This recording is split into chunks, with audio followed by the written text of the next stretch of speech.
Olá, boa noite a todos e todas.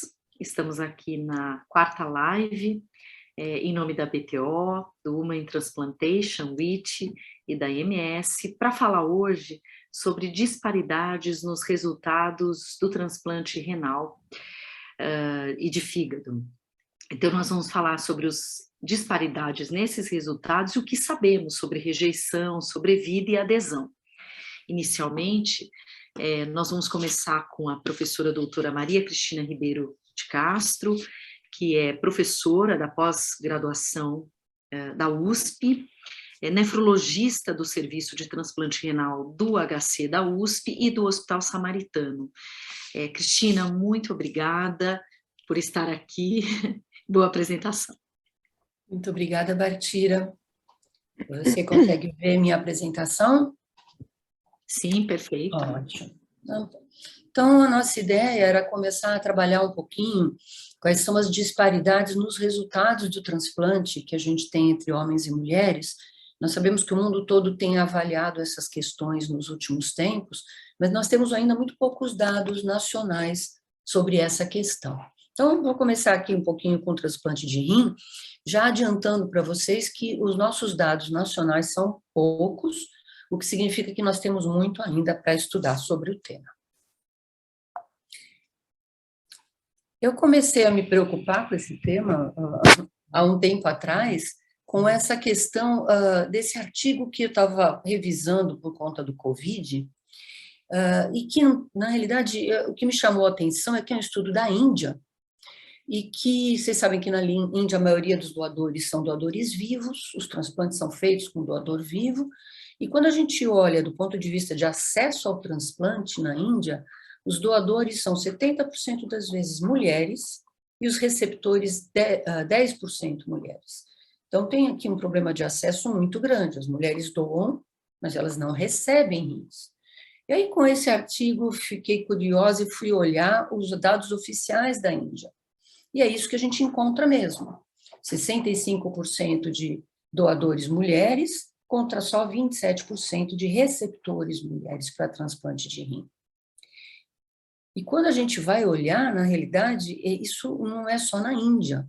Vejam aqui todos os países, o grande desbalanço que existe em termos de acesso ao transplante renal. O Brasil está aqui no meio, mais ou menos. Muito poucos países estão conseguindo uma certa equidade, como é a representatividade feminina na população. Então, isso é um problema mundial.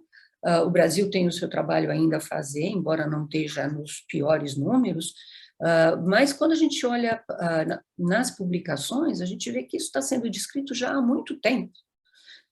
Que, em geral, os homens recebem mais transplante doador vivo, os homens têm mais acesso a transplante doador falecido, as mulheres têm menos chance de receber. Em todas as estatísticas publicadas, essas diferenças são muito significativas, mesmo em países desenvolvidos. Veja aqui Estados Unidos, 6,5 versus 3,9 para as mulheres, Bélgica, 61 contra 39. Então, essa questão do acesso é um problema mundial. E acontece não só no transplante de rim, acontece também em outros transplantes. Além das questões de acesso, nós já sabemos que existem inúmeras diferenças na biologia feminina e masculina que nós vamos ter que estudar melhor, né? Nós sabemos, por exemplo, que do ponto de vista de resposta imunitária, as mulheres têm uma resposta humoral mais potente, que os estrógenos influenciam essas respostas, que as respostas inatas são maiores, que a expressão de tal receptor é mais intensa nas mulheres, que tem mais a produção de linfócitos B, e inclusive descrições de mais toxicidade a inibidores de calcineurina descritos na literatura. De modo que, do ponto de vista imunológico, a gente tem que avaliar bem essas diferenças, que começam dentro do útero, né? Dentro da vida uterina já existe uma alteração inflamatória que é mais potente nos homens, isso segue assim até a puberdade e depois inverte. Depois da idade adulta e na terceira idade, as mulheres têm processos inflamatórios mais intensos. E vejam que a disparidade e o quanto de coisa a gente tem para analisar do ponto de vista de resposta imune, não só em relação ao sexo, mas também em relação à idade. E as mulheres não são uma só, né? A mulher grávida é uma mulher basicamente tolerogênica, com risco de rejeição menor. A mulher pré-menopausa é uma mulher que rejeita mais, que tem uma resposta imunológica mais intensa, e isso acaba diminuindo um pouco na fase pós-menopausa. Então, tem muita coisa para ser vista. Nós sabemos que, do ponto de vista de risco cardiovascular, existem coisas que são específicas das mulheres.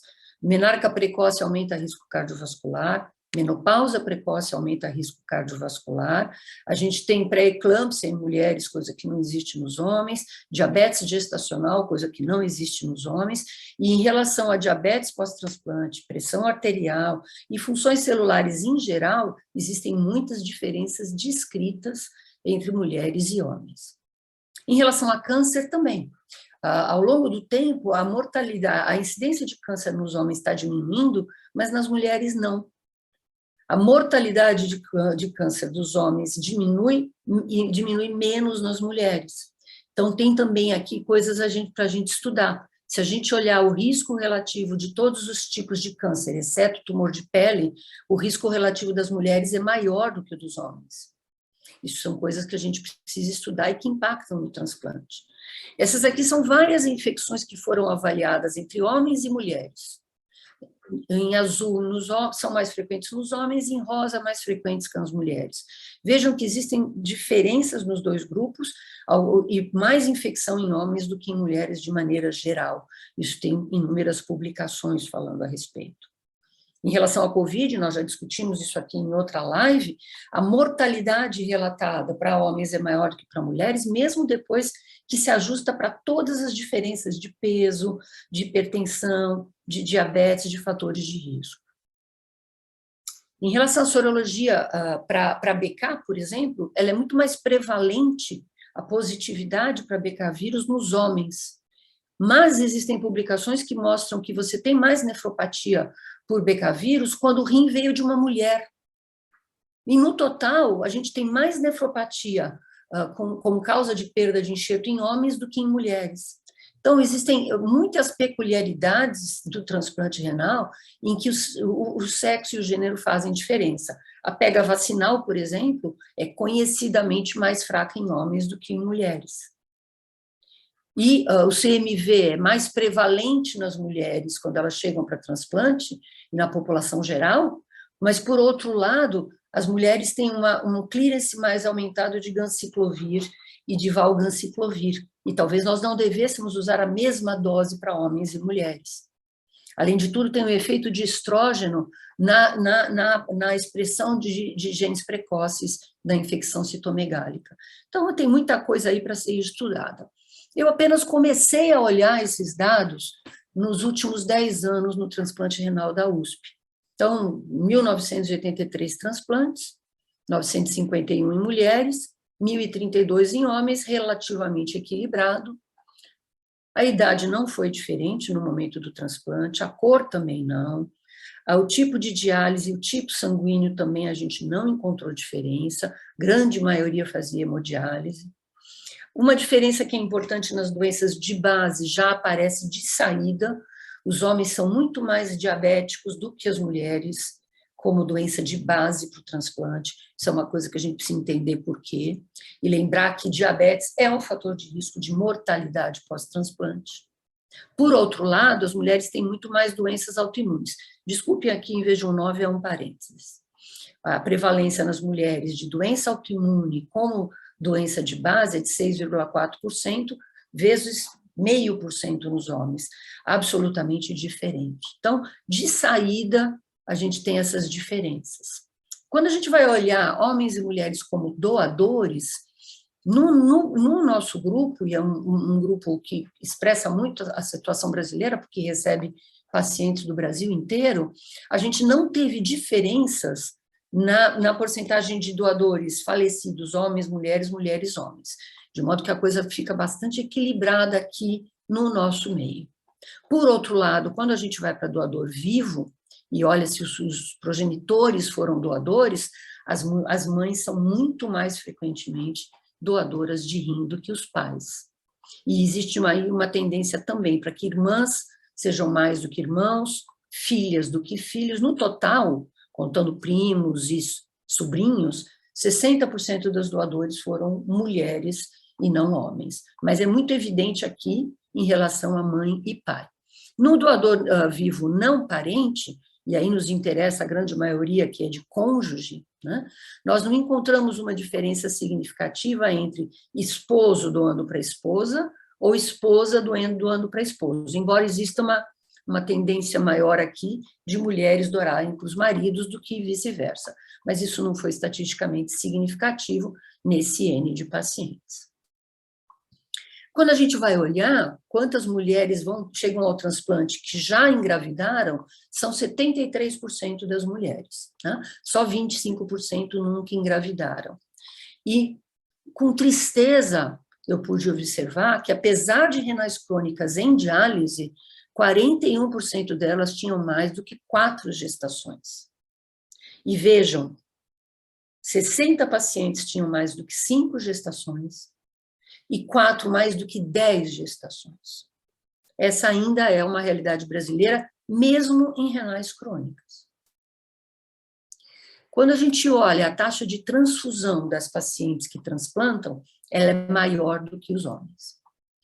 E isso me faz pensar que talvez a gente não dê atenção devida em diálise às questões ginecológicas, às menstruações excessivas, às hipermenorreias dessas mulheres, porque qual seria o outro motivo para elas serem mais transfundidas? De qualquer maneira, se transfunde muito no Brasil em diálise. Quando a gente olha os que chegam para transplantar priorizados por falta de acesso, as mulheres chegam 2 vezes mais do que os homens nessa situação de perda total de acesso vascular. É uma situação dramática, de emergência para transplante, que no Brasil é particularmente significativa em termos numéricos, mas as mulheres priorizam 2 vezes mais do que os homens por falta de acesso vascular. Quando a gente olha o tempo de lista para doador falecido, também é maior, significativamente maior para as mulheres do que para os homens. Se a gente olhar quem transplanta até 4 anos de lista, a maioria é homem. Quem transplanta com mais de 4 anos, inclusive até mais de 10 anos de lista, a maioria é mulher. Elas são mais sensibilizadas, tem mais transfusões, tem mais gestações, a grande maioria de painel 0 é de homens, a grande maioria de painel diferente de 0 é mulher, e particularmente no grupo hipersensibilizado, as mulheres são muito mais frequentes do que os homens.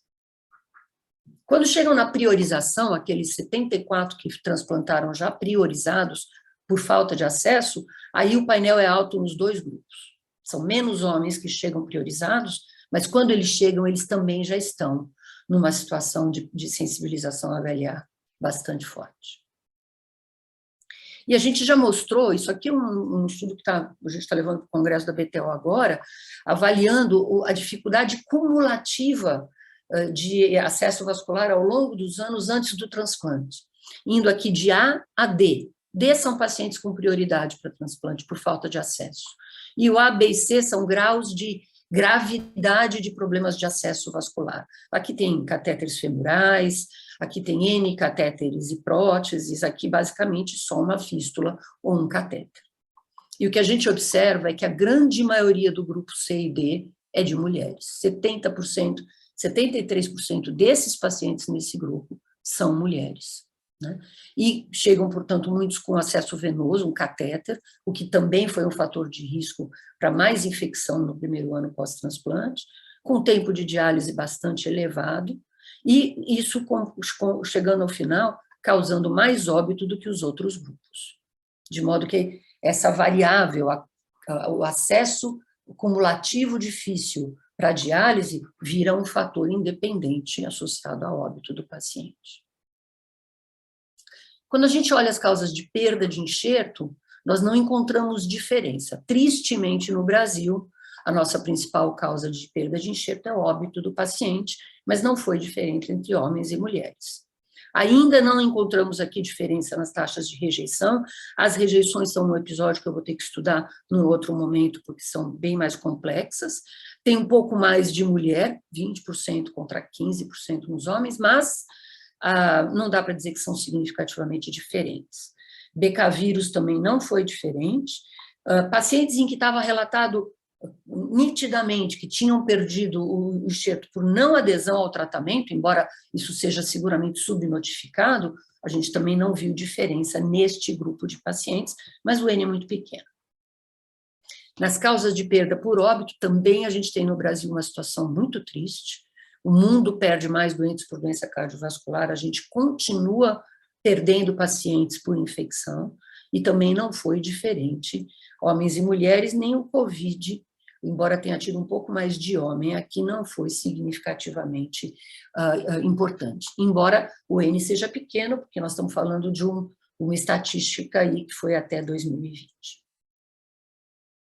Quando a gente olha a sobrevida de pacientes homens e mulheres ao longo de 5 e 10 anos, nós não encontramos diferença. Na sobrevida de enxerto, embora tenha uma diferença aqui na curva, não chega a ser estatisticamente diferente. Portanto, apesar dessas diferenças iniciais, não houve diferença de sobrevida de paciente e de enxerto. E isso corresponde a mais ou menos o que o RBT nos apresenta.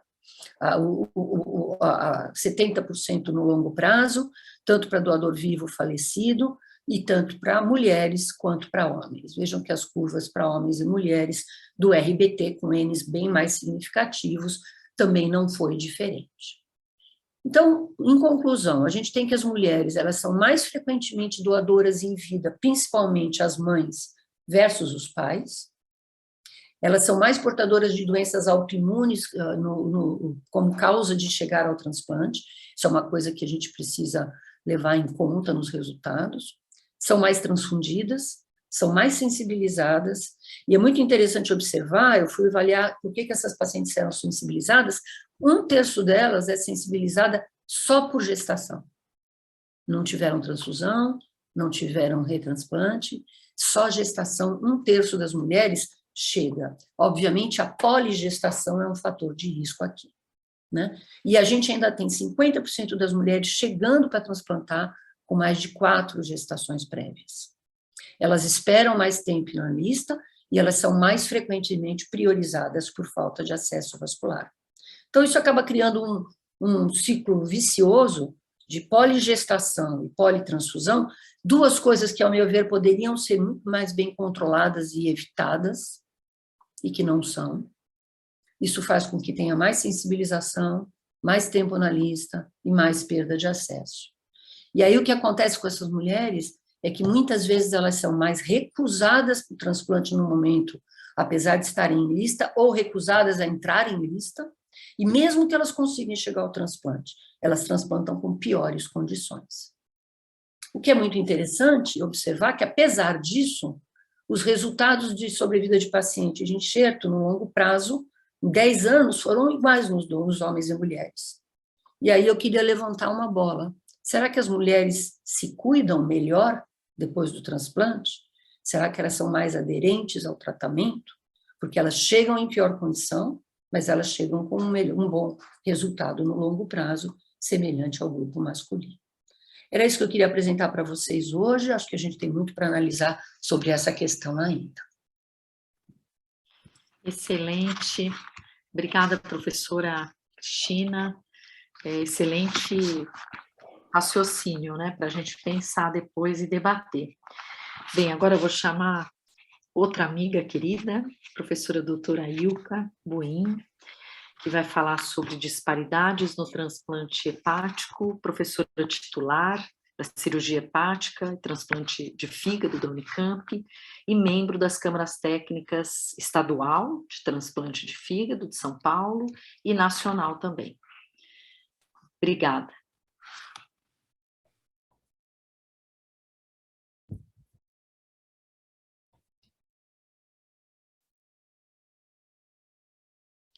Só um momentinho. sem problema. Pode colocar em tela cheia. Abriu? Sim, tá perfeito. Boa noite a todas e a todos. Eu quero agradecer aqui o convite feito, né, pela AMS, pelo grupo aqui da Women Transplantation, para poder apresentar disparidades. Vocês viram disparidades no transplante renal, algumas são parecidas com o transplante de fígado e outras não, né? Então, a gente vai observar aqui, e foi até interessante que a semana passada teve uma live internacional sobre isso, né? Então, aqui eu agradeço também à International Liver Transplantation Society, que me cedeu algumas partes para que eu pudesse apresentar aqui, né? Então, isso expressa a minha opinião pessoal e os dados da ELTS Digital e da Secretaria de Estado de Saúde de São Paulo, né? Meu conflito é, obviamente, com a EMS, pela apresentação, com as agências de fomento, mas eu expresso aqui as minhas opiniões, tá? Então, quando a gente vai ver no transplante, né, o acesso e a sobrevida, o que a gente quer? Que a paciente que tem uma doença hepática faça essa avaliação da sua doença, veja a progressão dessa doença, ou seja, ela tem indicação de transplante, mas nem sempre é o momento do transplante, aí ela vai entrar numa lista de espera, né, ou o paciente em geral. Ela é referenciada, então, ao centro transplantador, que faz uma avaliação deste momento e coloca, então, em lista de espera, até que haja o transplante e o acompanhamento desse transplante. Então, são coisas básicas para a gente, é o acesso ao transplante e a sobrevida pós-transplante, que é devolver o indivíduo à sociedade, tá? Então, dentro disso, a gente tem diferenças biológicas, tanto na etnia quanto em relação ao sexo, em relação à idade, a divergência da doença hepática, que a gente sabe que o homem tem mais indicação por certas doenças hepáticas do que as mulheres, como a doutora Cristina já chamou a atenção, a mulher tem mais doença autoimune, né, mas, por exemplo, nas hepatites virais e na doença alcoólica, o homem de longe tem maior indicação.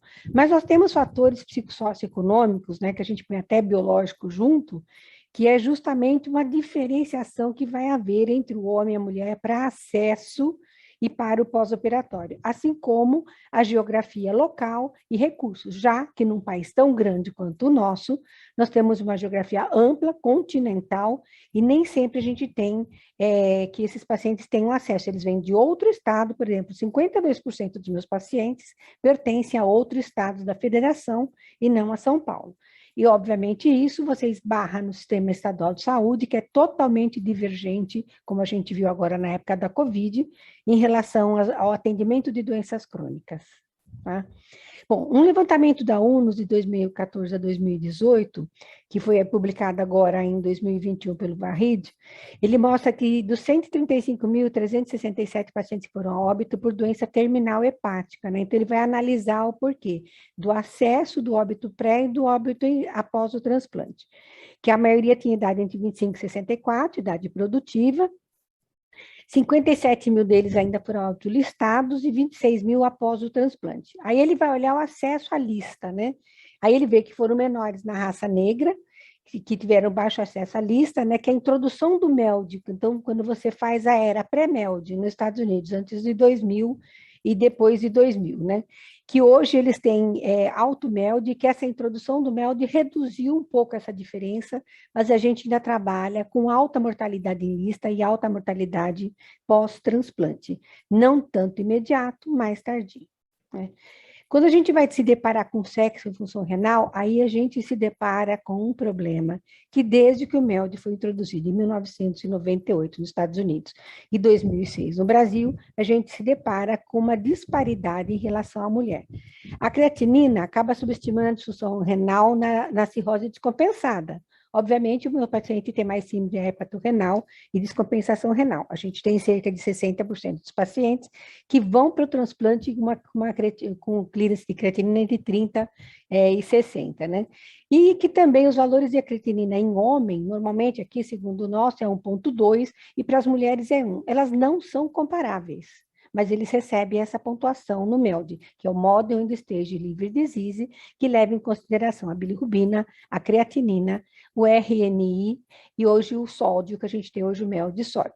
Então, de cara, as mulheres já deveriam ganhar 1 a 3 pontos no MELD por causa da mesma disfunção, para a mesma disfunção renal nos homens. Então, se o meu MELD dá 20, né, a gente trabalha, por exemplo, nos Estados Unidos, o MELD varia de 6 a 40. No Brasil, ele é de 6 e não tem limite, né? Deus é o limite. Então, quando você acaba colocando um mel de 20 para homem, a mulher teria um mel de 18. Então, ela sempre vai ficar com 3 pontinhos muito importantes para trás. Então, a proposição foi de usar o clearance, trocar o clearance pela creatinina por uma melhor predição de mortalidade em lista das mulheres. Uma outra coisa foi o tamanho corporal. Então, foi feito por Lai, em 2010, na American Journal of Transplantation, uma distribuição de altura entre homens e mulheres, e obviamente, né? Claro que nos Estados Unidos os homens são mais altos e as mulheres também, mas se ficou numa média entre 1,65 m e 1,80 m. Então, se eu tenho a maioria dos candidatos nessa faixa, ele vai ajustar essa faixa com mel de corrente, com a região americana que tem mais ou menos acesso, com o tipo sanguíneo, com a idade, com a raça e com a etiologia da cirrose. E ele viu que quando ele ajusta, o risco relativo, né, o HR, acaba sendo muito mais favorecido para as mulheres. Tá?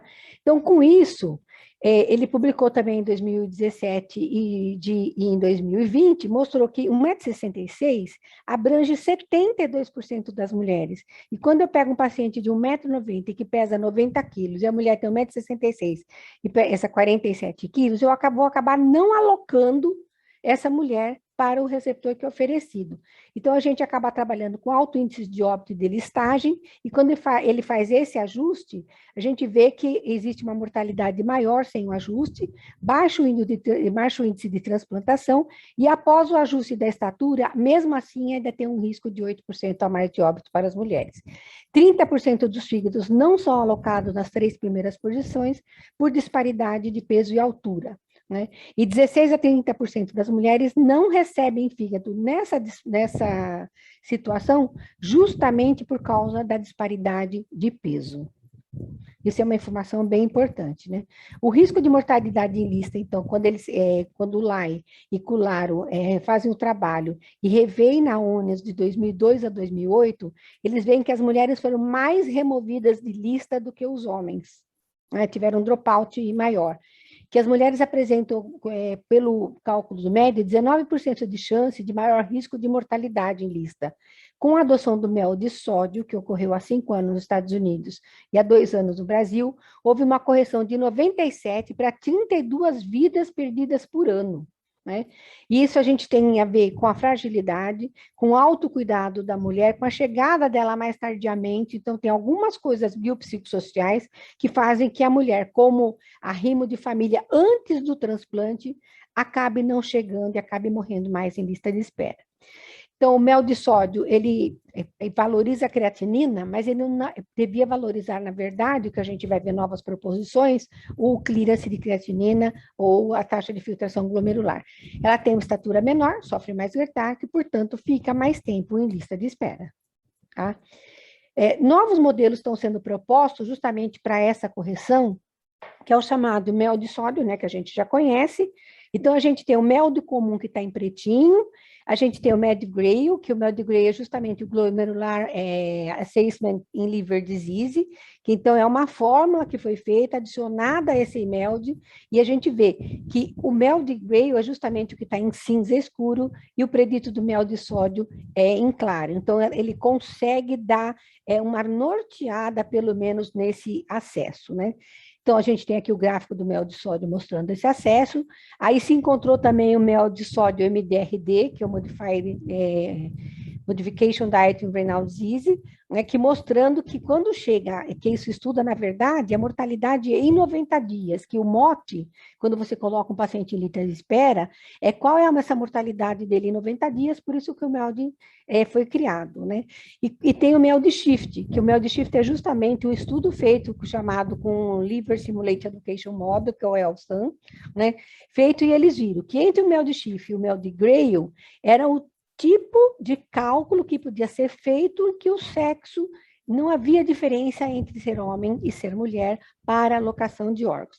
Mas isso é apenas um trabalho publicado que mostra isso, mas eu acho que já depois de 20 anos de MELD, pelo menos uma luz no final do túnel. E nós temos agora, mais recentemente, a proposição de Kim, em 2021, mostrando que a gente pode ter o MELD 3.0, que seria, né, o MELD sódio e o MELD 3.0, que leva em consideração o fato de ser mulher, de ter a bilirrubina, como o MELD já tinha, mas associar agora a albumina e a creatinina ao seu fato de ser mulher.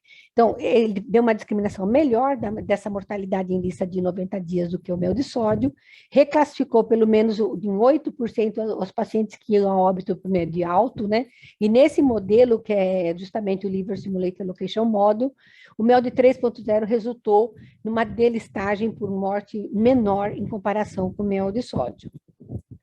Qual desses 3 modelos vai ser melhor, nós ainda não sabemos.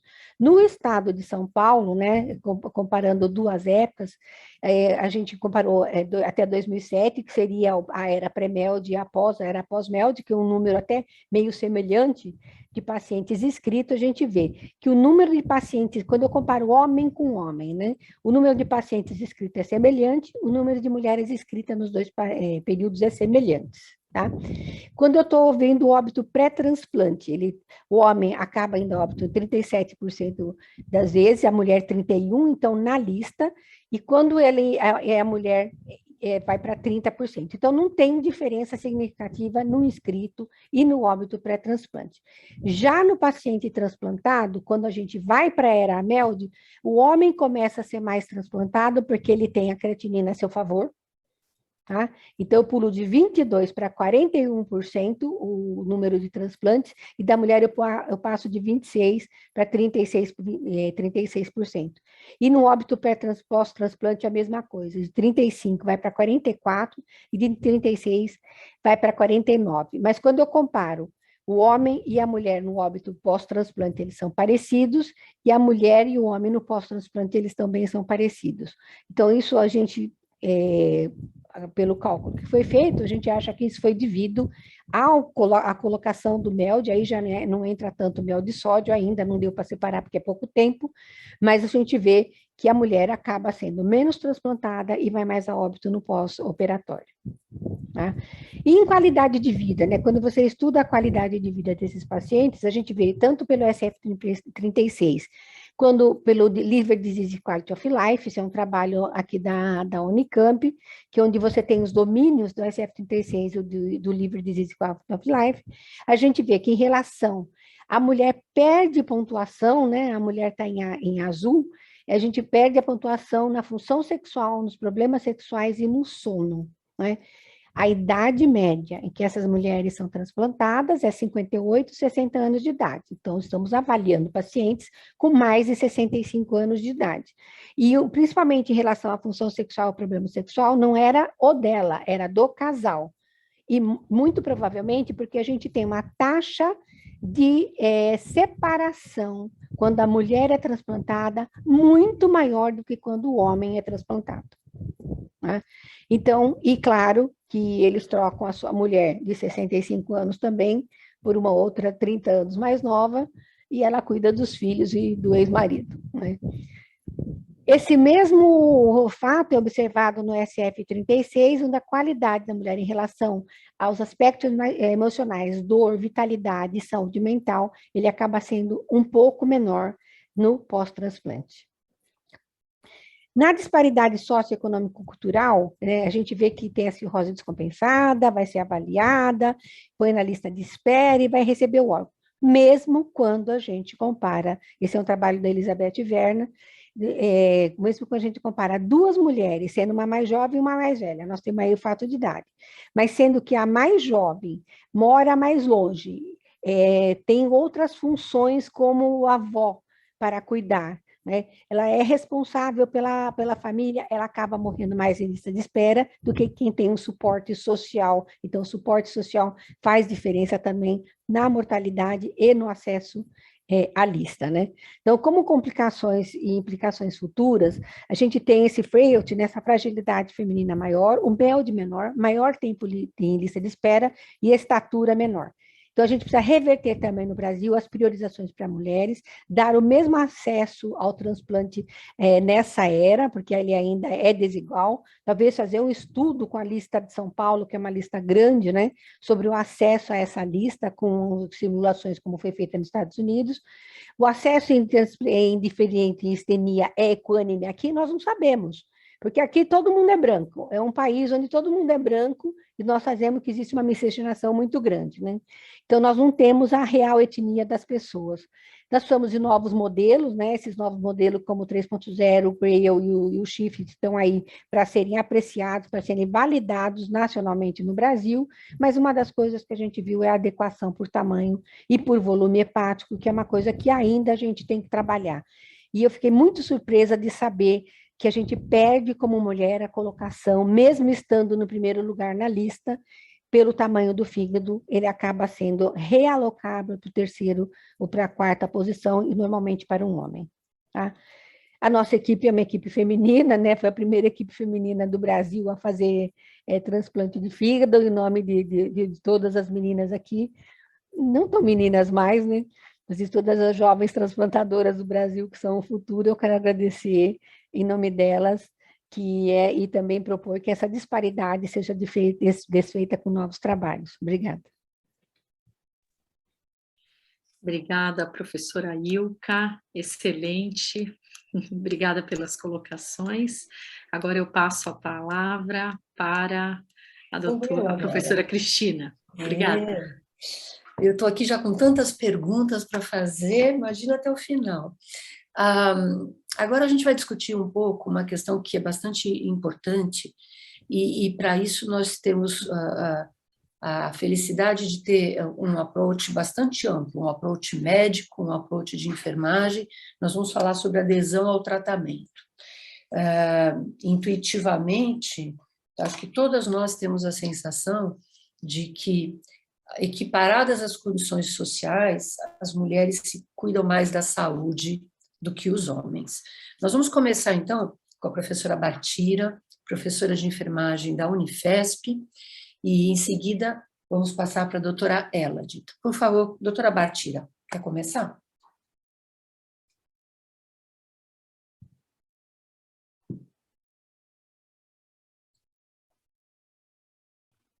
Pronto, vocês me ouvem? Bem, vou falar sobre adesão, então vou dividir essa apresentação com a minha querida companheira de pesquisa, professora Elad. Primeiro, eu informo que não tem um conflito de interesse, né, relacionado ao MS. Bem, combinei então de falar um pouquinho sobre os conceitos de adesão e outras coisas, né, então vou começar colocando para vocês o conceito de adesão, né, que é a medida como o comportamento de uma pessoa de tomar a sua medicação, seguir a dieta, mudar o estilo de vida, corresponde às recomendações de um profissional de saúde. Então, é aquela ideia de que achar que quando a gente fala em adesão, a gente está falando só em medicação, não é verdade. Quando a gente fala em adesão, a gente está falando no cumprimento de toda terapias que o sistema de saúde, que os profissionais de saúde colocam para esses pacientes, né? Então, seguir o tratamento proposto, né, inclui adesão à prescrição medicamentosa, a não fumar, a seguir a dieta, monitorar os sintomas, lidar com os efeitos colaterais, com as emoções, com depressão, encontrar novas estratégias para se sentir realizado na vida profissional, social, familiar, apesar da sua condição. E aí a gente está falando de autogerenciamento. Bem, aqui se vocês colocarem a câmera do celular, vocês vão conseguir baixar esse documento, que é o documento da Organização Mundial da Saúde sobre as terapias, né, adesão a longo prazo, né. Eu trago esse artigo, um artigo muito, muito interessante, e muito conhecido também, aonde um paciente, ele levou para um serviço essas cápsulas, né, e a professora Sabina De Guest, eu, a professora Elad, a gente gosta bastante desse slide, porque ele é ilustrativo, ele mostra o que significa adesão medicamentosa, né, 1 ano de lealdade para com as pílulas. Qual o objetivo? E o paciente pergunta isso, ele levou em 2002, com todas as embalagens desses medicamentos. Isso é para a gente se questionar quando a gente discute adesão.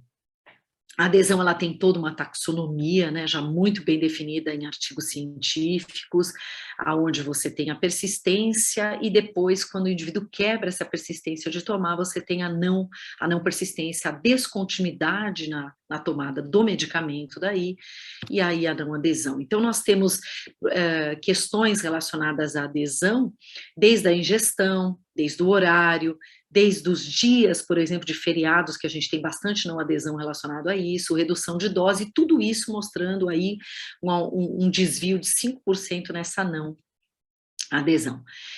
Depois nós temos uma recomendação, a professora Elide vai falar sobre isso, mas a gente tem uma recomendação de combinação para medir a não adesão, onde um alto grau de sensibilidade seria quando a gente faz uma combinação, tanto de contagem de comprimidos, julgamento clínico, o refil, contagem de refil de entrega, mas não precisam ser só esses 3 que vocês veem aí, podem ser outras, a gente pode combinar diferentes triangulações, mas desde que a gente faça uma análise sempre multivariada, né, dos fatores que levam à não adesão. A gente fez um estudo na Unifesp, 2 estudos, esse relacionado ao cardíaco, que é o BRIGHT, um estudo da Universidade de Basel, que a professora Elide esteve lá, né? Aqui vocês veem a professora Janine com a professora Sabina. Esse estudo foi no Brasil, com os transplantes cardíacos, e nós coordenamos na Unifesp esse transplante, esse estudo. Esse estudo foi com 11 países, né? Nós usamos, dentre vários métodos que nós temos métodos de observacional, métodos para avaliar questões sanguíneas, marcadores biológicos, e até métodos indiretos, como questionários, autoquestionários, suporte, contagem de pílula, e por aí vai, prescrição, né, contagem de refil, monitorização, por exemplo, eletrônica. Então, nós temos vários tipos de mensuração. Aqui vocês podem ver, né? Então, a gente tem marcadores hoje que a gente consegue saber se o indivíduo ele consegue aderir àquela medicação. E aqui eu estou falando só da medicação e iniciativas pelo mundo inteiro, desde mensagem de texto, vocês vão ver muitos artigos com mensagem de textos e marcadores, né? Monitoramento eletrônico é um deles. O BASES é um questionário que a gente usou nesse estudo cardíaco com 11 países do transplante cardíaco, vocês também acessam a autorização dele por esse QR Code à esquerda, e esse instrumento ele foi validado pelo grupo de transplante de Juiz de Fora, né, com a professora Elide, a Elisa Marciano, o grupo delas, onde validou o uso para o Brasil. Então, é muito importante usar também esse instrumento, a gente recomenda, né? No BRIGHT, já com 11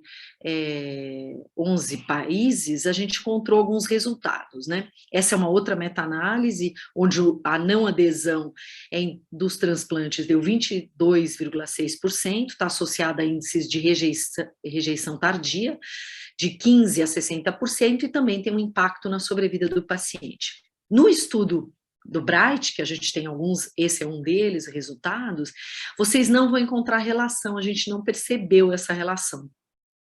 A gente percebeu somente no qualitativo que nós estamos terminando, onde a gente percebe que os pacientes também falam para a gente, as mulheres, que onde os pacientes transplantados foram homens, elas é que cuidam desses pacientes, né?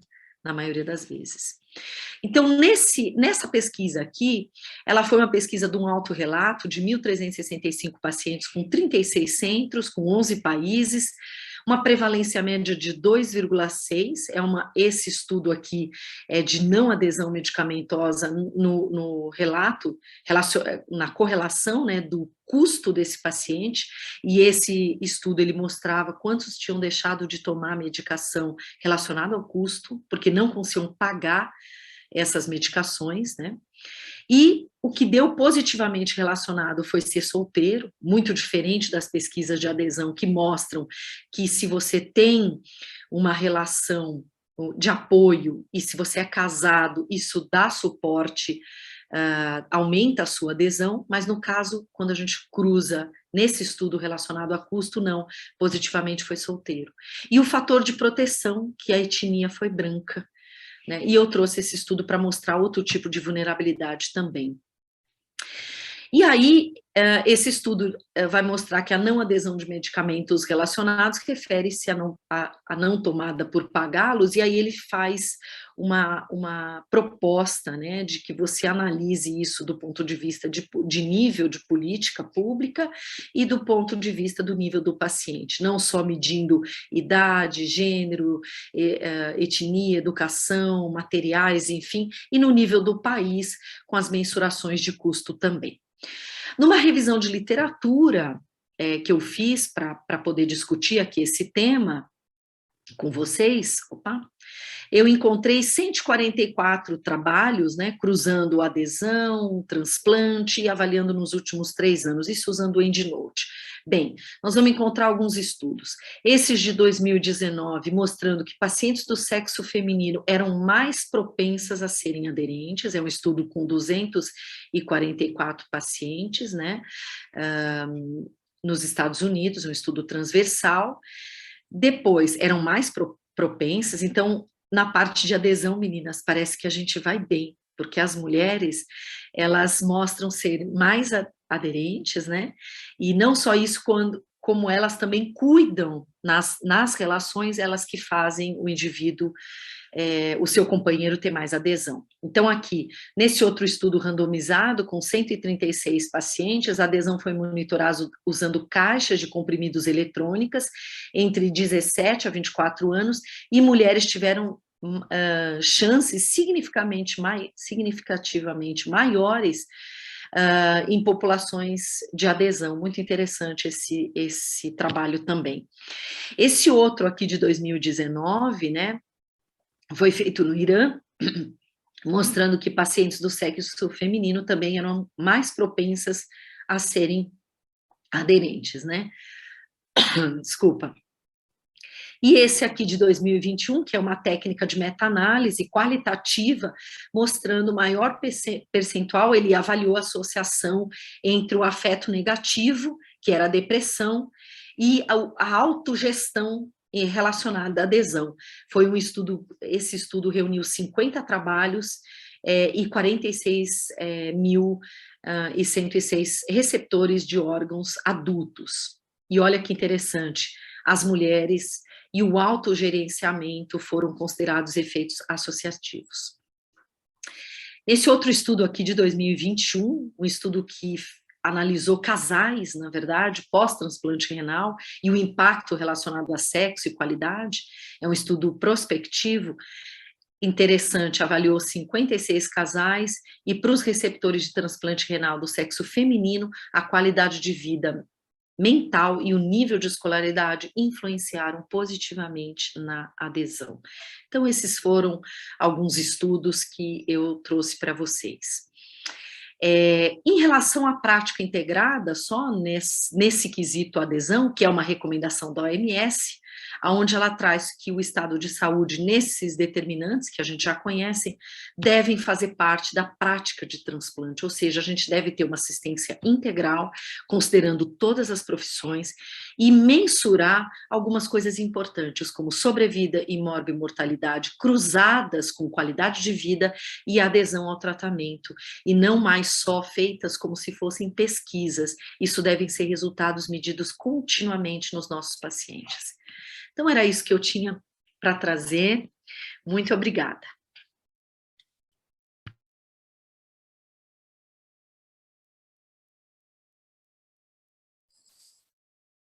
Cristina, não estou te ouvindo.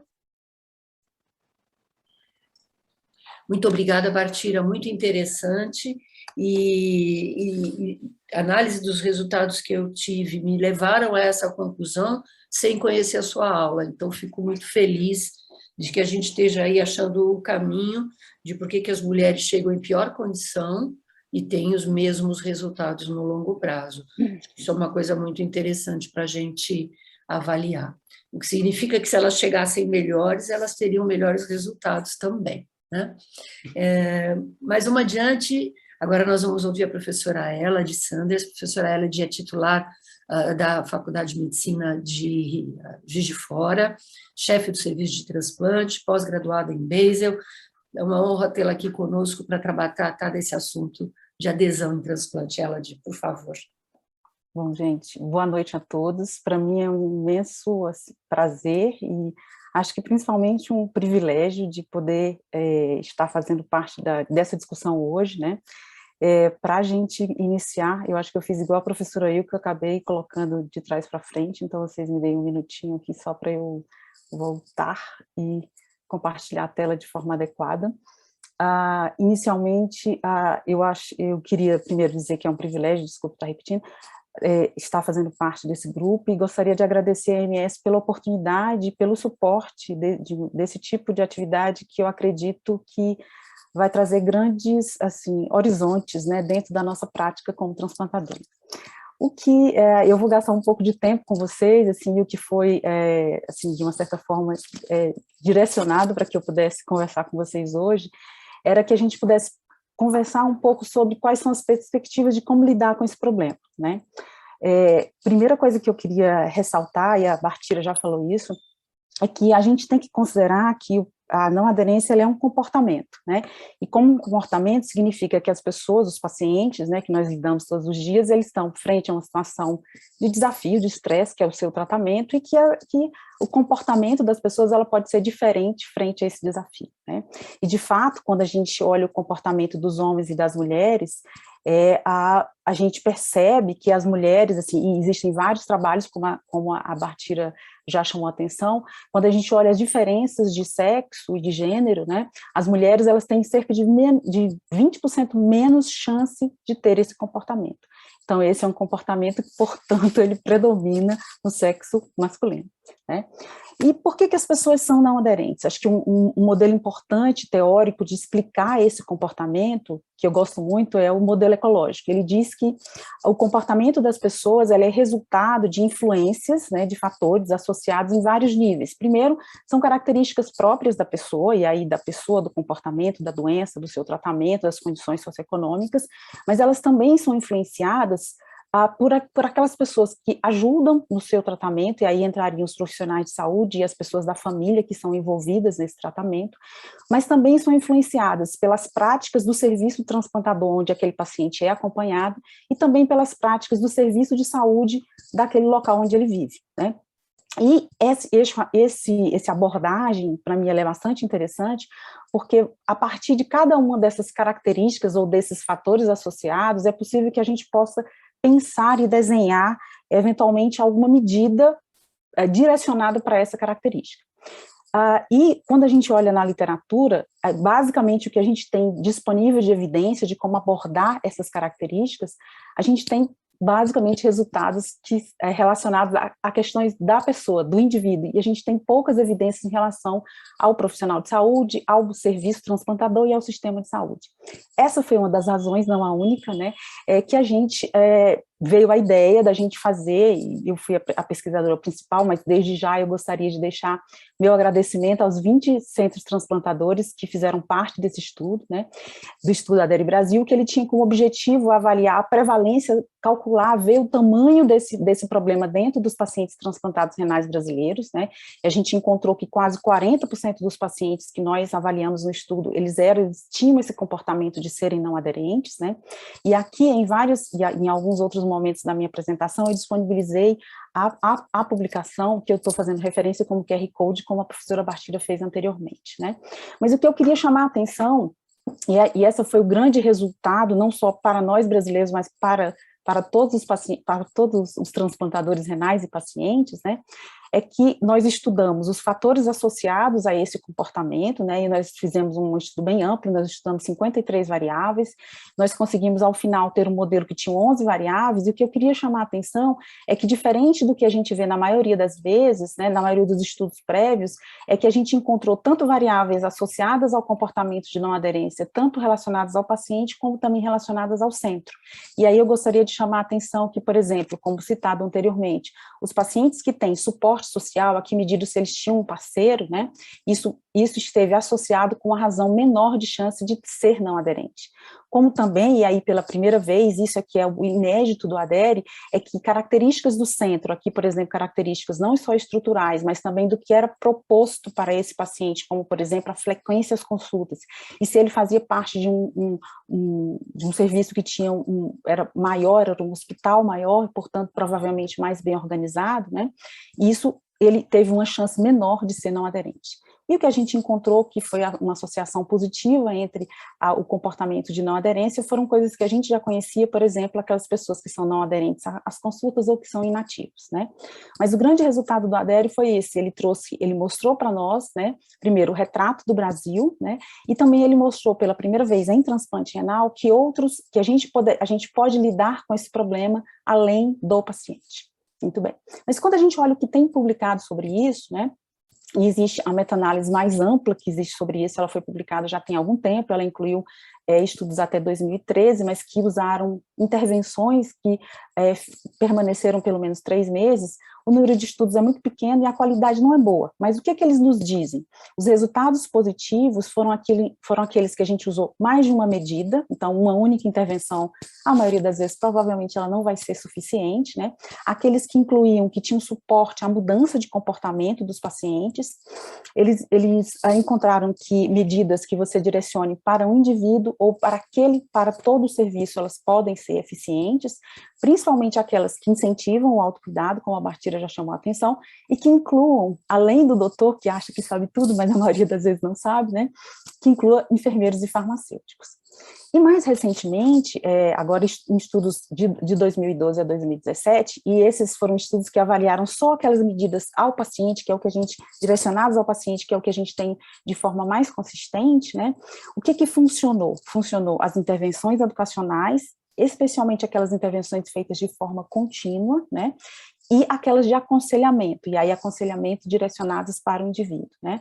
Uma coisa que eu acho que é um dos grandes, que é talvez uma grande solução, talvez não para todos os pacientes, mas principalmente pela forma que nós estamos vivendo atualmente, né? Mas o uso do que a gente chama de e-health, tudo que todos os recursos eletrônicos, né? Para ajudar o paciente a tomar melhor conta dele próprio, e especialmente, por exemplo, uma coisa bem simples, usar lembretes para tomar a medicação, né?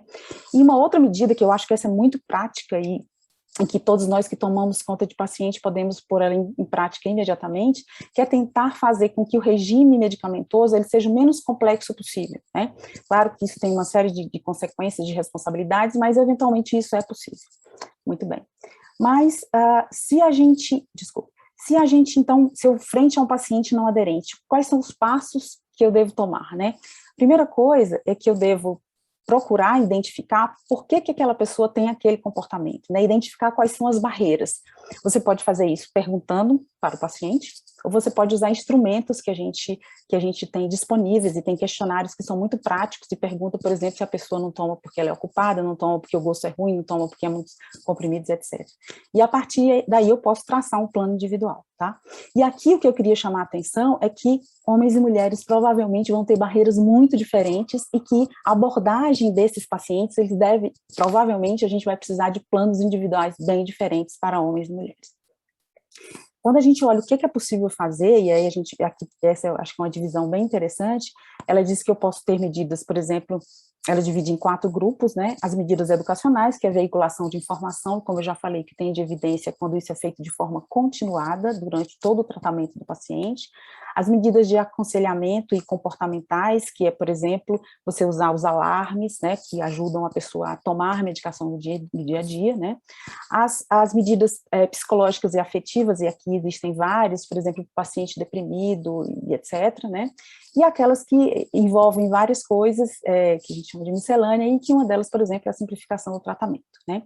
Mas o que eu queria chamar a atenção é que, primeiro, pensando no que pode funcionar diferente entre homens e mulheres, desculpa, com certeza eu acredito, a gente não tem evidência, portanto, de o que é melhor para os homens e o que é melhor para as mulheres, né?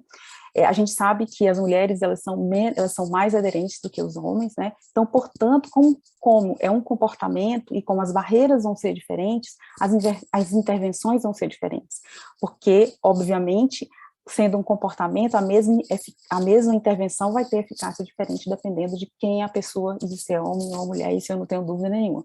Mas, infelizmente, a gente não tem evidências, e eu acho que esse é um campo amplíssimo para que todos nós possamos estudar e explorar isso no futuro. O que eu queria deixar de mensagem para casa, né, é que as estratégias para que a gente reduza esse comportamento, infelizmente as evidências delas são muito escassas, né, é que o estudo Adere Brasil, ele trouxe uma luz nisso, mostrando a importância dos centros transplantadores em mudar a sua conduta para tentar que esse comportamento ele seja menos frequente, desculpe, nos nossos pacientes, né, que é óbvio, nós vivemos um país que tem recursos limitados, né, que a gente sempre está brigando por fazer mais com menos, né, que tanto pensando no que fazer para o paciente no centro, essa abordagem ela tem que ser desenhada de acordo com a disponibilidade de recursos e de pessoas, né, e que as diferenças de gênero, como vão ser como isso vai se comportar em relação às estratégias, eu acho que é um caminho longo que a gente tem para percorrer.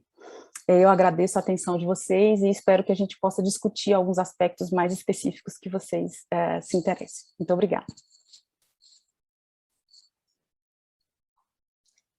Muito obrigada, Elade, foi excelente, e acho que a gente pode agora conversar um pouco sobre essas apresentações, porque ela faz a gente pensar e ter ideias, né?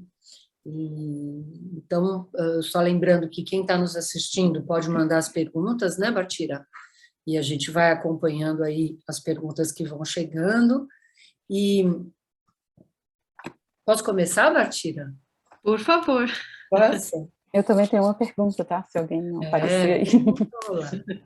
Ilka, eu estou errada, ou na medicina, praticamente todas as fórmulas que a gente usa em medicina têm um ajuste entre homens e mulheres, peso ou superfície corpórea. Como é que a gente trabalha há 20 anos, 20 anos é isso que tem o MELD? Há 20 anos, sem ter incluído nessa fórmula um ajuste para seres tão diferentes em termos de superfície corpórea, de peso, sendo que isso é uma prática da medicina em todas as fórmulas, praticamente, que a gente tem. Então, eu fico abismada de ver como é que demorou 20 anos para a gente perceber isso, e que o MELD foi baseado como se não existissem mulheres na lista. Esse déficit do MELD, ele surge até do primeiro cálculo que foi feito, né? Que foram analisados 25 mil pacientes em lista de 10 anos nos Estados Unidos. E quando eles elencaram as coisas que eram mais importantes para a mortalidade em lista de espera, apareceram os que são usados, que é a bilirrubina, a creatinina, o RNI, então que eram os 3 básicos. Então não entrava nem a idade, tá?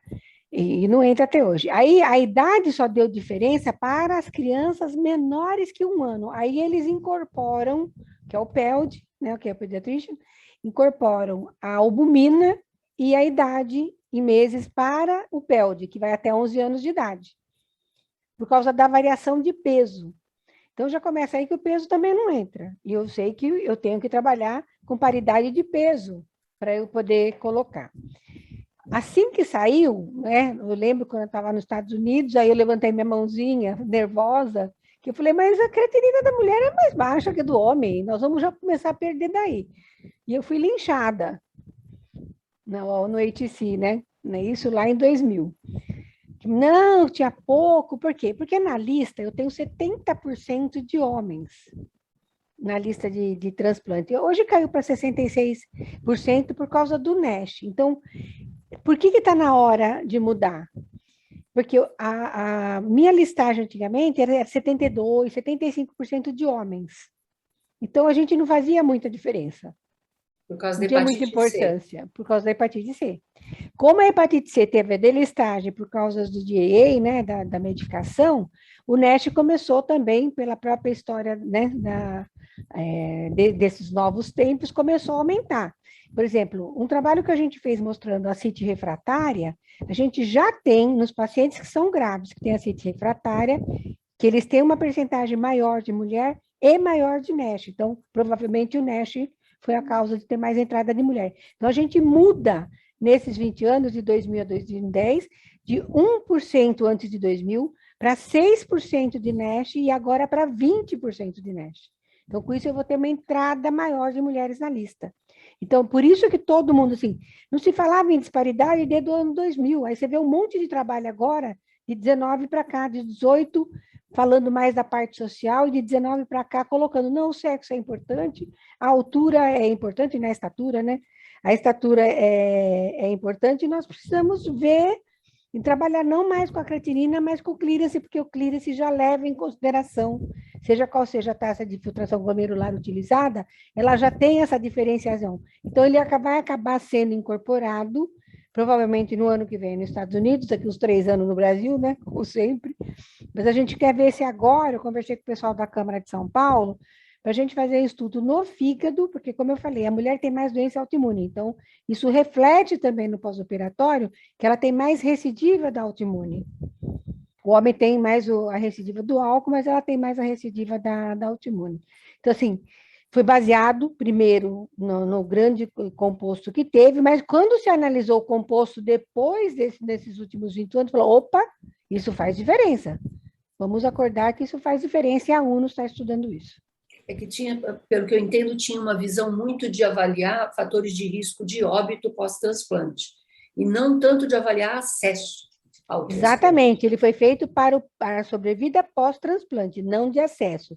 E quando, em 2017, o grupo do Cularo, da Jennifer Lai, começou a falar, não, eu quero ver o acesso, falou, opa, nós deparamos que as mulheres não têm tanto acesso como poderiam ter. E claro que a creatinina foi a vilã. Ah, mas não é só a creatinina, eu tenho também a estatura. Então, foi a outra coisa que se encontrou nessa época.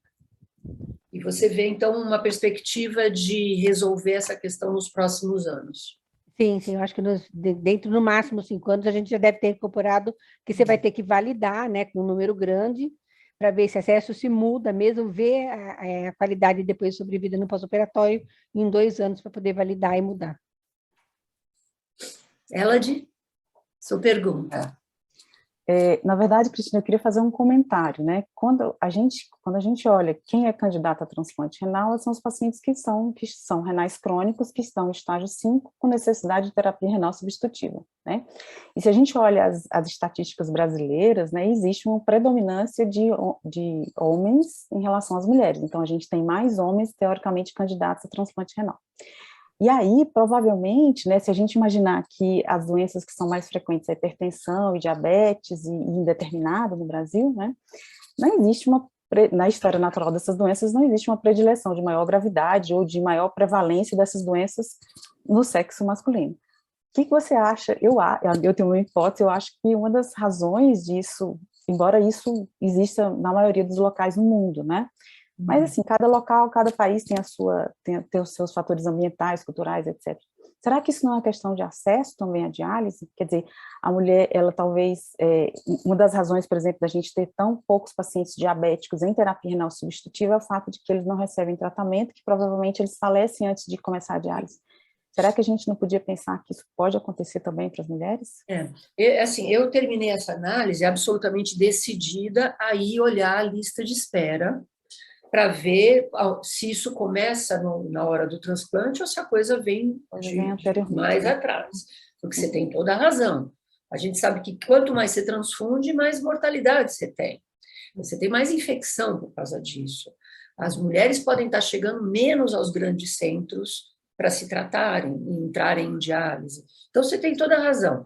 Quando a gente olhou a doença de base, no momento do transplante, as únicas diferenças que eu achei foram essas duas. Mas é verdade. Por que tem tão menos diabética do que diabético na lista, transplantando? Talvez porque eles estejam menos representados na lista.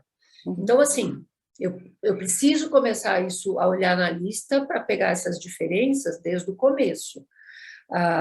Mas já me assusta bastante, ela, de ver que se o pessoal está corrigindo o MELD, a gente ainda não está corrigindo a questão da sensibilização, né? As nossas mulheres sensibilizadas estão sendo muito prejudicadas, né?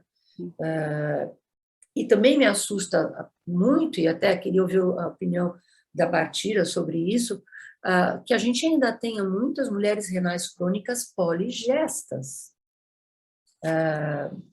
Muito poligesta no Brasil e muito poligesta na doença renal crônica. É assustador, né? É um pouco assustador. Uma das coisas que a gente vê, né, Cristina, que a gente, só finalizar, e a Bartira pode falar, é que o nível socioeconômico dos pacientes em terapia renal substitutiva no Brasil é muito baixo. Né? A gente, no ADERE, o transplantado é um pouco melhor, né? No ADERE tinha, assim, mais de 50% tinha até renda familiar até 3 salários mínimos, tinha assim, 30% 1 salário mínimo. Então, isso, porque no transplante é melhor, né? Na diálise... É melhor porque a gente seleciona, né? Exatamente. A vida seleciona. Até né? A vida seleciona porque aqueles pacientes que acabam tendo um pouco mais de atitude, que procuram ser listados, que fazem os exames, que conseguem se preparar para estar em lista, né? Mas eu acho que para nós o fator socioeconômico é importantíssimo, né? Talvez um dos principais fatores de risco para estar em terapia renal substitutiva no Brasil é ser de um nível socioeconômico mais baixo. É verdade, verdade. Bartira, quer comentar? Sim, a gente precisa fazer um trabalho disso. Acho que as 2 lives, essa e a outra, né, anterior, mostram como a gente precisa trabalhar com esse assunto, Cris. Acho que sim, acho que a gente precisa olhar essas gestas, a gente precisa ter uma política, na verdade, para isso. Eu já acho que precisa ter uma política mesmo, né? Podemos, claro, fazer vários estudos, acho que os estudos estão aqui mostrando isso, né? Por exemplo, vou dar um exemplo de uma mudança que a gente teve importante no protocolo aqui da Unifesp, né? Dos trabalhos que a gente fez aqui de adesão, um deles mostrou que não só aquilo que eu já comentei, a rede de suporte influenciava na adesão, e isso vocês vão ver em vários artigos, não só na área de transplante, mas mostrando que os pacientes que tinham muitos medicamentos, e principalmente medicamentos laxativos, por exemplo, no caso do fígado, eles deixavam de tomar, mas eles não falavam para ninguém. Eles ficavam quietinhos ali, o médico perguntava, você está tomando? Ele falava, tô. Quando a gente ia perguntar para o paciente, ele falava, mas eu vou falar que não estou tomando para vocês, eu vou dizer que estou sempre, né? Então, a gente mudou o protocolo mesmo, conversando com os médicos, pedindo para eles não prescreverem do jeito que eles estavam prescrevendo, ou então discutir melhor. Aliás, verdade seja dita, o paciente fala isso muito mais para a enfermagem do que fala para os médicos. Sim, né? Sim, exatamente. A Bartira sabe que uma das recomendações mais importantes para você reduzir a não aderência, assim, no geral, né, é você incluir a avaliação da aderência como o 5º sinal vital, né? E principalmente, quer dizer, para ela ser avaliada sistematicamente, ou em toda consulta, ou você define dentro do seu centro que frequência que você quer fazer, né? E principalmente se ela é avaliada por alguém que não é um médico, né? O ideal é que seja ou um enfermeiro, né? É óbvio, se você tiver mais gente, ou farmacêutico, e que faça isso de uma forma sistematizada, quer dizer, que use um instrumento, que pergunte especificamente, no caso do paciente transplantado, ele é não aderente à medicação, a fase de implementação, como a Bartira falou, quer dizer, não, ele começa a tomar o remédio, porque ele sai do hospital tomando remédio, ele começa a tomar, alguns pacientes param, quer dizer, eles não deixam, eles são não aderentes porque não são persistentes, mas a maioria não aderente porque implementa mal, ele tem falhas de implementação, né? E a falha de implementação, ela pode ser porque a pessoa espera, a pessoa atrasa, porque a pessoa toma menos, porque a pessoa toma vários dias que não toma, então tem várias formas de como ser não aderente. Então não adianta você chegar e dizer assim, você está tomando remédio direito? Ele vai dizer, não sei o que você está perguntando, eu vou responder que sim, né? Então, por isso, a sugestão, né, de tanto incorporar na rotina, Cris, como também usar, por exemplo, o questionário bases, né, que ele faz essas perguntas especificamente. Então, e aí, assim, mas aí o paciente, toda consulta, ele vai saber que ele vai fazer aquelas mesmas perguntas, ele pode responder errado, sim. Mas um dia ele assim, nossa, mas será que eu vou ficar mentindo o tempo todo? Um dia, não, eu vou contar. Um dia ele vai resolver que vai contar a verdade. Então, a maioria das pessoas acaba contando mesmo que seja a ponta do iceberg, né? E já é o suficiente para a gente considerar que ele tem aquele comportamento de risco, né? Tem uma colega que colocou aqui, Bastira, não sei se você viu, ela disse assim, para a gente ter cuidado de não dizer que a pessoa é não aderente, e isso eu gosto sempre de falar, né? Não aderência é um fator de risco modificável para a perda do enxerto. Então, o paciente que ele é não aderente hoje, se a gente conversar e descobrir qual é a barreira que ele tem, a gente pode, então, abordar essa barreira e mudar isso, né? Exato. Desculpa, uma coisa importante.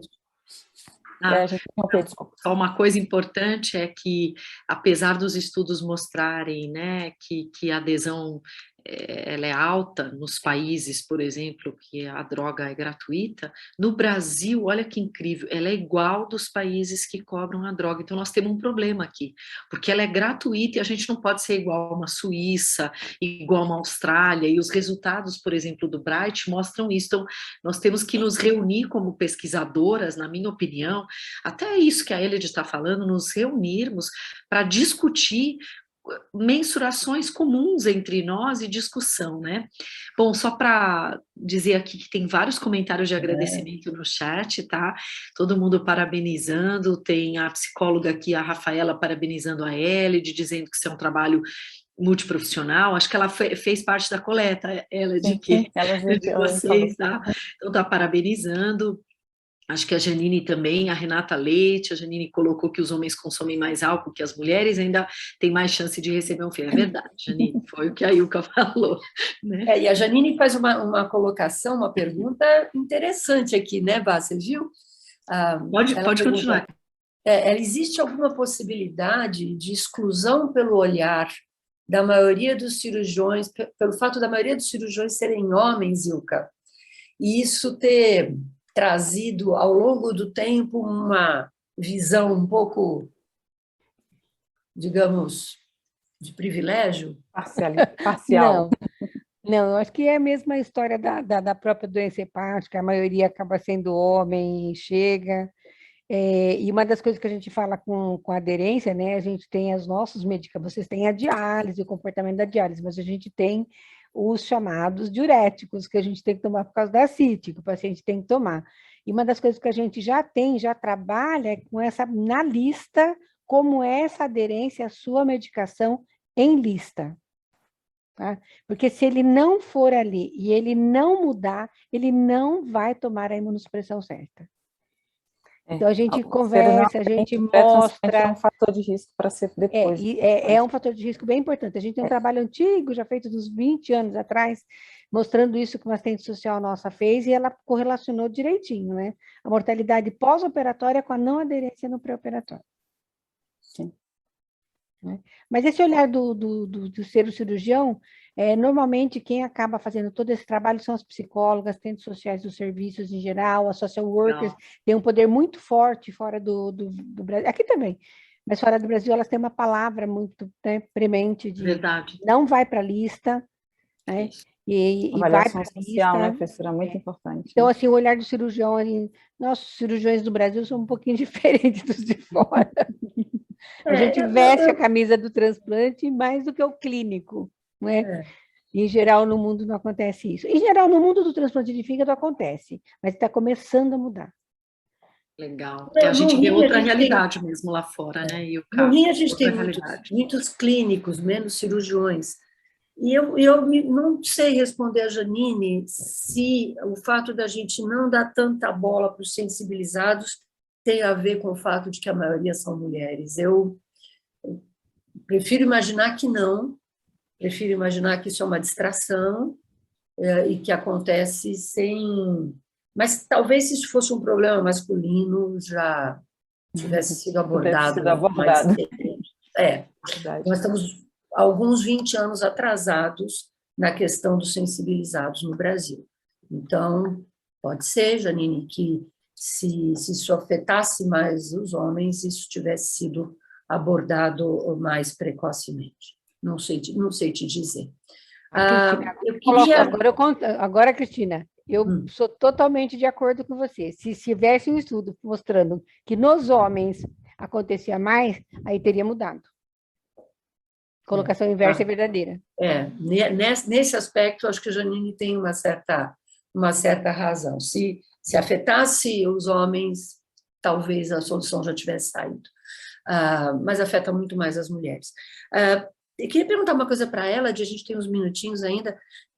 Nos estudos de adesão, no ADERE, deu para identificar essa diferença de sexos também na faixa etária mais da adolescência, que é uma faixa tão perigosa para a adesão?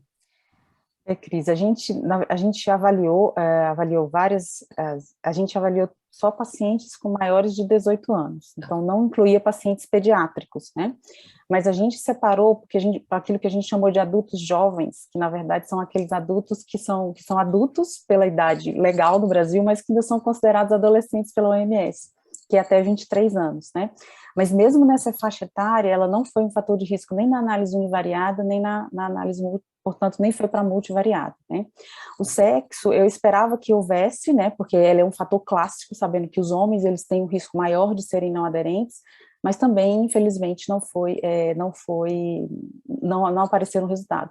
Lembrando que os pacientes, eles foram escolhidos aleatoriamente, então a gente era de esperar que a gente tivesse. Então, talvez para nós, infelizmente, dentro das limitações de que é um estudo multicêntrico observacional, a gente não conseguiu encontrar esse resultado, mas eu, não só como pesquisadora, mas como transplantadora, eu tenho certeza que quando a gente pensa como abordar a não aderência nas mulheres e nos homens, as estratégias, elas com certeza devem ser diferentes, tá? E a gente, infelizmente, existem tão poucos estudos que a gente ainda não consegue nem ver direito ao certo que funciona, e muito menos não conseguimos ver ainda essas diferenças com sexo, mas eu acho que é uma coisa bem interessante que vai aparecer com o tempo. Perfeito, perfeito. Bartira? Acho que nós temos que encerrar, né? Acho que é isso. Eu vou começar agradecendo, na verdade. Obrigada, professora Ilka, professora Elide, professora Cristina, pelas brilhantes apresentações, discussão. E acho que a gente tem um trabalho daqui para frente, né? Eu sempre brinco que quando a gente identifica, então depois a gente não pode mais dizer que a gente não sabe, temos que fazer alguma coisa. E essas lives todas mostraram que a gente tem todo um trabalho aí para fazer, né? Relacionado à gestação, adesão, rejeição. O que me chamou bastante atenção, que eu anotei aqui, que foi a questão da sensibilização, fiquei horrorizada com isso, falta de acesso, enfim. Então, acho que a gente tem um compromisso aqui de desenhar alguma coisa para o futuro, para que a gente consiga mudar alguma realidade, né? Cris? É isso aí, Bá.